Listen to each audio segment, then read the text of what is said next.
오늘의 사연 지금 바로 시작해 볼게요. 안녕하십니까.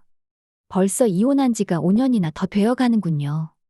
철없게도 남들보다 젊은 나이에 사고를 쳐서 결혼을 좀 일찍 하게 되었습니다. 그래도 가장의 책임감으로 어떻게든 잘 이끌어가 보려고 노력했는데, 난데없이 처제가 나타나면서 제 결혼 생활이 뒤틀려 버리게 되었네요. 원치 않는 상황이 계속 반복되고, 처제도 적당한 데서 멈출 줄을 몰라 결국 아내와는 헤어지게 되었습니다. 말씀드린 것처럼 어쩌다 보니 속도 위반을 하기는 했지만 그렇다고 해서 전처와 철없이 사랑만 했던 건 아닙니다. 당시에 전처를 향한 마음은 진심이었고 처제가 저희 앞에 나타났을 때도 저는 전처를 진정 사랑했기에 그렇게 행동할 수 있었던 거지요. 아무튼 결혼 당시에는 참 눈치가 많이 보였습니다. 처가에 갈 때마다 기가 팍 죽어서 가야 했지요. 그도 그럴 것이 저도 어렸지만 전처는 저보다도 나이가 어렸으니 말입니다.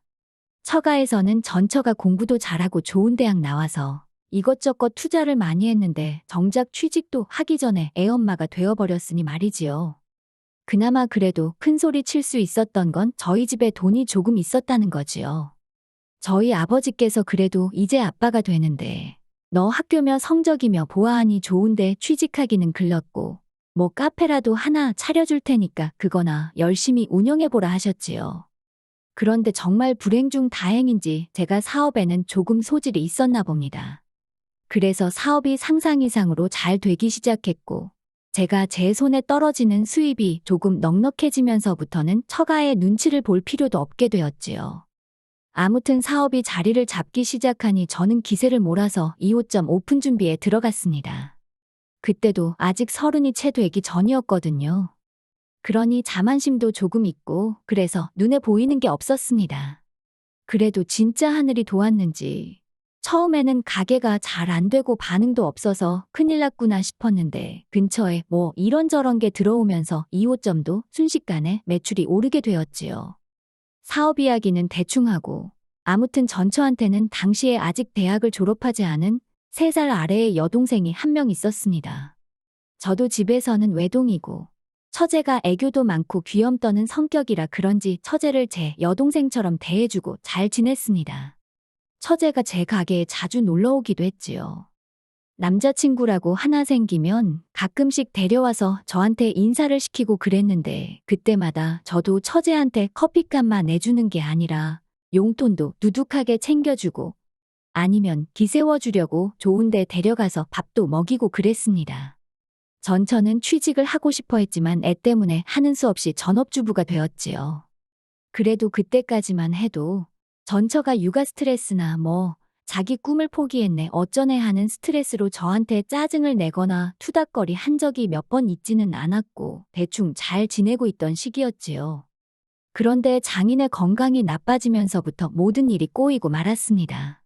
전처랑 아이가 생겨서 결혼해야겠다고 찾아갔을 때는 당장 마당에 있는 나무를 뽑아다가 저를 묶어놓을 기세로 성질을 부리시던 분이셨는데 그만큼 건강하던 분한테 암이 발병한 겁니다.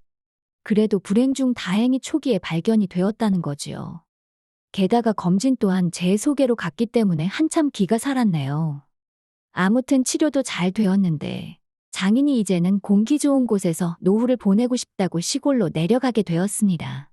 문제는 두 분이 시골로 내려가신 건 좋지만 처제가 아직 장인장 모댁에서 같이 살면서 학교를 다니고 있었거든요. 그래서 저희 집에 처제가 독립할 때까지만 같이 지내게 해달라고 부탁을 하신 겁니다. 첫째 애엄마 만들어서 날개도 피지 못하게 만들었는데 둘째 잠깐 도와달라는 거 그 정도 부탁도 못 들어주나 하는데 말문이 턱 막히더군요. 그나마 처제가 그동안 저한테 잘했고 애교도 많고 전처랑도 우애가 좋았기에 별일이 있겠나 싶어서 그러겠다 했습니다. 아내한테 잘하기로 했던 다짐도 있다 보니 돈 좀 번다고 거만 떨지 않고 겸손해야 한다는 생각도 갖고 있던 차였지요. 신혼집도 저희 부모님 덕분에 방 3개짜리, 신축에 화장실도 2개짜리라서 같이 지내는데 크나큰 어려움이 있던 건 아니었습니다. 하지만 처제가 들어와 살게 되니 여간 불편한 게 많더라고요. 전처랑 단둘이 즐거운 시간 좀 보낼라 치면 괜히 인기척이 더 느껴지는 것 같고 소리가 새어나갈까 조심조심 해야 했고요. 거기에 더불어 저도 집에서는 트렁크만 입고 편하게 다니는 게 좋은데 복장 또한 신경이 쓰였지요. 자매다 보니 둘이 싸우기도 엄청 싸우더군요. 사소한 것들로 싸워서 제가 딱히 개입할 필요도 없고 그러려니 하고 있었는데 하루는 저 때문에 둘이 싸우기 시작한 겁니다. 이유가 뭔가 하고 들어봤더니 처제가 사실 집에서는 옷을 한 줌도 안 되는 걸 입고 있는답니다. 그 편이 편하니까요. 저도 이해가 되는 게 저 역시 집에서는 편하게 입고 있는 게 좋다는 주의였으니까요. 그런데 전처는 그게 못마땅했던 겁니다. 저는 사실 처제를 딱히 여자로 의식하거나 그런 것도 아니었고 오히려 외동인 저한테는 애교 많은 여동생 같은 느낌이었거든요. 하지만 전처는 그렇게 생각하지 않았던 거지요. 아무리 그래도 그렇지 아직 혈기왕성한 나이의 형부가 집에 있는데 어떻게 그런 옷 같지도 않은 옷으로 겨우 가리고만 있을 생각을 하냐고 싸우고 있더라고요. 저는 뭘 입은들 어떠냐며 처제 편을 들어줬지요. 아내 편을 들지 않은 이유는 저 또한 집에서 트렁크 하나만 입고 자유롭게 돌아다니고 싶은 마음이 컸기 때문입니다. 그런데 아내는 제 이유도 듣지 않고서는 아주 둘 다 미쳤다면서 성질을 부리기 시작했지요. 아무튼 그날은 그렇게 하고 결국 결과는 나지 않고 그냥 넘어갔습니다. 당연히 복장도 처제나 저나 둘 다 조심할 수밖에 없었지요. 어쨌든 실질적 집에서 가장 파워가 센 사람은 아내였으니 말이지요. 그런데 전처가 그날을 기점으로 엄청 사소한 걸로 화를 내고 그러기 시작한 겁니다. 사건의 발단은 솔직히 자세히 기억이 나지 않을 정도로 별것도 아닌 일이었는데 둘이 자존심 세우다가 언성이 높아지고 싸움까지 이어지게 되었지요. 그러다 보니 저도 열이 받아서 그랬나 방문을 부서질 기세로 쾅 하고 닫고는 그 길로 핸드폰만 들고 집 밖으로 뛰쳐나가 버렸습니다. 집 근처에 있는 편의점에서 혼자 소주랑 맥주랑 섞어서 마시면서 기분을 풀고 있는데 처제한테서 전화가 한 통 오더군요. 무슨 일로 전화를 했나 받아봤더니 처제가 열받은 아내도 자기한테 아이를 맡기고 나갔다고 하는 겁니다. 집안 분위기 때문에 처제가 아이 좀 대신 케어를 해주려고 했는데 아무리 해도 울음을 그치지 않아서 전화를 한 거라고 하더군요. 아내는 전화를 안 받는다고 하고요. 아내는 아무래도 집에 안 돌아올 분위기라고 생각해서 저도 그럼 술이나 진탕 마시자 하고는 편의점에 있는 술이란 술은 전부 싹 다 사가지고 집으로 갔습니다. 애는 처제 말대로 앙앙 울고 있고 처제는 애를 들쳐업고 당황해서 어쩔 줄 몰라 하고 있고 아무튼 애를 제가 어떻게 재우고 나서 거실로 나왔습니다. 둘 다 서로 경황이 없어서 몰랐는데 처제가 언니도 나갔고 저도 나가서 집이 비어있다고 해서 편하게 있는다고 별것도 안 입고선 민망하게 있더라고요. 둘 다 눈치를 채지 못했던 상황이었고 이윽고 처제가 그 상황을 눈치를 채고 후다닥 방으로 도망가듯 들어갔습니다. 괜히 제 시선이 향한 곳 때문에 더 분위기가 그래졌나 싶었는데 조금밖에 안 마시긴 했지만 술기운도 있고 해서 그냥 술이나 더 마시다가 기분 좋게 잠이나 들자는 생각이었지요. 그래서 편의점에 사온 술에다가 간단한 데워 먹는 안주거리 꺼내서 저 혼자 나름 술상을 차리기 시작했습니다. 한참 다 차려놓으니 다시 아내가 원하던 대로 꽁꽁 싸매고 있는 처제가 나타나서는 형부, 저도 옆에서 같이 마셔도 돼요? 하고 묻길래 그러라고 했지요. 어차피 혼자 다 마시기에는 조금 넉넉하게 사오기도 했으니 말입니다. 같이 술 한잔 나누고 있는데 처제가 지네 언니지만 제 편을 들면서 욕도 해주고 제 기분을 많이 헤아려 주더라고요. 그래도 처제가 가족이라고 언니 편을 들어주는데 솔직히 반성도 많이 하고 그랬습니다. 처제랑은 한참 늦게까지 술을 마시다가 자러 갔고 그때까진 아무 일도 없었습니다. 다음날 아침이 돼서야 아내가 들어왔지요. 처제가 제 기분도 많이 달래줬고 저도 더 자존심 부려봐야 뭐가 있겠나 싶어서 아내랑은 그날 화해하고 풀었습니다. 아무튼 처제가 그 당시에 남자친구가 새로 생겼어요. 매번 하는 것처럼 제가 일하는 가게로 데리고 와서 남자친구 소개도 시켜주고 저랑 같이 나가서 밥도 함께 하고 그랬지요. 그런데 알고 봤더니 그 남자친구란 자식이 사실 처제랑은 진심으로 만나고 싶었던 게 아니고 그냥 어떻게 하루만 재밌게 보내고 싶었던 겁니다. 처제는 그런 것도 모르고 형부인 저한테 인사도 시켰고 했으니 자기랑 본격적으로 연애를 하고 싶어 하는 사람이라고 믿었는지 그 자식한테 모든 걸 허락해버린 상황이었고요. 집에 와서 세상이 무너진 듯 울고 있는 처제의 모습을 보니 마음이 짠하더군요. 제 아들 녀석도 처제가 울어서 슬픈지 같이 울고 있고. 그래서 그때 처제 달래준다고 노력 많이 했지요.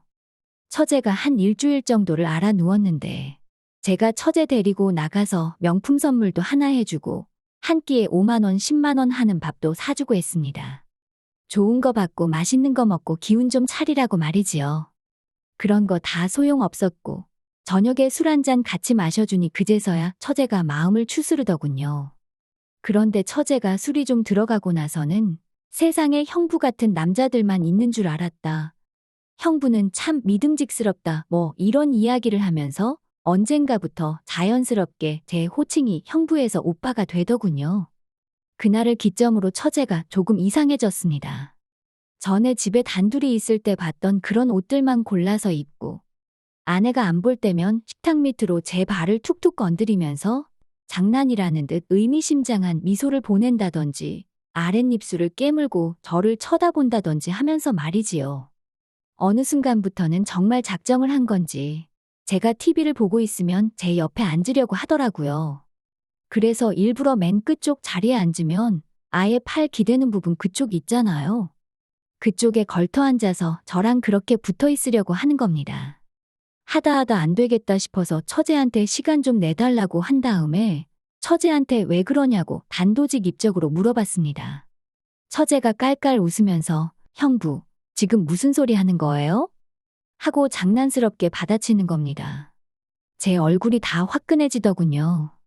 제가 과민 반응을 했나 싶고 처제 딴에는 정말 별것도 아니었을 텐데 제가 괜히 오버해서 받아들인 건가 싶었지요. 같이 술을 한두 잔 마시면서 이야기를 나눠봤는데 처제는 아직도 그 남자가 그리워서 죽겠나 보더라고요. 정말 자기 인생에 그렇게 좋아해본 남자는 없는 것 같다며 자기를 갖고 놀아도 되니까 그냥 자기 옆에만 있어주면 좋겠다. 뭐 이런 바보 같은 소리를 하길래 처제한테 그건 아닌 것 같다고 딱 잘라 못을 박아줬습니다. 그러니 아주 서럽게 울기 시작하더군요. 차라리 울 만큼 울게 내버려두는 게 맞겠다 싶어서 한참을 내버려뒀네요. 제 예상대로 한참을 내버려두니 처제도 지쳐버린 건지 아니면 더 이상 흐를 눈물이 없는 건지 이내 그치더군요. 처제가 조금 추스른 듯해 보이길래 술 더 마시게 해도 좋은 꼴 못 보겠다 싶어서 처제를 데리고 집으로 들어왔습니다. 아내가 처제 잘 좀 달래주고 오래서 다녀온 건데 집에 오니 아내는 세상 모르고 자고 있더라고요. 처제한테 나도 이만 자야겠다고 말하고 방으로 들어가려는데 처제가 잠깐만 도와달랍니다. 그래서 무슨 일인가 하고 방으로 들어서던 몸을 돌려 처제 쪽으로 향했는데 처제가 냅다 저를 끌어안더군요. 머리가 너무 뜨거워서 식히고 싶다고. 잠깐만 이렇게 있어달라고 부탁을 하는 겁니다. 처제가 기댄 제 어깨에 뜨거운 눈물이 느껴질 정도로 한참 슬피 눈물을 흘리던 처제였습니다. 그거 말고는 딱히 뭐 무슨 일이 있던 게 아니에요. 한참을 둘이 아무 말도 없이 그렇게 끌어안은 상태로 서 있었지요. 그런데 조만간 문이 벌컥 열리더니 아내가 일그러진 표정으로 내가 이럴 줄 알았다면서 처제와 제가 부둥켜 안고 있는 그 상황을 들켜버리고 만 것입니다. 하늘에 맹세코 아무 일도 없었는데 아내는 막무가내로 나오더군요. 둘이 그럴 줄 알았다면서 있는 대로 성질을 내는데 무슨 일인가 하니 일전에 제가 아내와 대판 싸우고 처제와 둘이 술 마셨던 그날 있잖아요. 그때부터 아내가 의심을 하기 시작했던 겁니다. 제가 사실 집에서 술을 마시는 법이 없는데 그날따라 집에 빈 술병이 한두 병이 아니었으니 말이지요. 집안일은 아내 몫이기도 했고 저도 술이 너무 취해서 뒷정리를 안 하고 잤는데 딱 봐도 그날 저랑 처제랑 단 둘이서 술을 엄청나게 많이 마신 걸 알게 되었던 거고요. 아내가 아침에 들어오면서 제 사과는 받았지만 내심 그날부터 아내는 괜히 처제랑 저랑 같이 술을 잔뜩 마시고 말 못할 비밀을 간직하게 된 것이고 그 뒤로부터도 둘이서 계속 뭐라도 있다고 생각하고 있던 겁니다.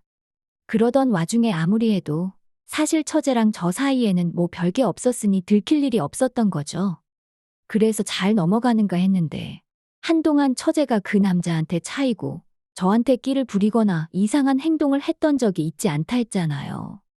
그때 아내가 다시금 그동안은 들킬 걸 우려해서 저희가 조심했던 거고, 아내 딴에는 이제 시간이 좀 지났으니 괜찮겠지 싶어서 다시 자기를 두고 처제랑 제가 붙어먹고 기만을 하고 있었던 거라 생각했나 봅니다. 그러던 와중에 또 좀처럼 빈틈이 없다가 이번에 아내가 먼저 저한테 처제 좀 달래주고 오라 그렇게 함정을 파놓고 자는 척을 하면서 기다리고 있던 겁니다. 자기가 집에서 자고 있으면 저랑 처제랑 그 자리에서 뭐라도 할 줄 알았나 봅니다. 처제가 아무리 설명해도 제가 아무리 이야기를 해도 아내 머릿속에는 이미 저는 처제와 선을 넘을 대로 넘은 남편이 되어 있더군요. 솔직히 더 설명할 틈도 없었습니다. 그래서 결국 이혼을 하게 되었지요. 시골로 내려간 장인장모도 엄청 열이 받아서는 내 딸을 맡긴 거지. 한 명을 더 준 게 아니었다면서 아내가 했던 말은 거의 기정사실이 되어 있더군요. 결국 이혼을 하게 되었고 아내는 물론이고 처제까지 같이 제 곁을 떠나가게 되었습니다. 그냥 결혼 생활했던 기간만큼 해서 위자료 주고 아이는 제가 데려오는 걸로 해서 길게 끌지 않고 끝냈지요. 처제는 일말의 책임을 느끼는 건지 5년이 지난 지금도 저한테 개인적으로 연락이 오곤 합니다. 애초에 이렇게 된 게 자기의 책임이 크다며 그 사실을 통감하고 있던 처제였기에 저한테 더 잘하려고 하는 듯합니다. 하지만 이제 처제도 30이 다 돼가는데 남자친구를 따로 만들지 않고 있어요. 제가 쉬는 날이면 회사도 휴가 내고 저희 집으로 찾아옵니다. 집안일 좀 거들어주겠다고요. 처제가 쉬는 날이면 저 외롭지 않게 해주겠다며 제 가게로 오거나 집으로 찾아옵니다. 같이 시간 보내자고요. 이렇게 마음 써주는 처제가 고맙긴 하지만 처제도 알아줬으면 하네요. 이제 우리 두 사람은 공식적이든 비공식적이든 얽혀선 안 될 사람들이라는 걸 말입니다. 오늘의 사연은 여기까지네요. 긴 사연 끝까지 들어주셔서 감사합니다. 구독과 좋아요 잊지 말아주세요.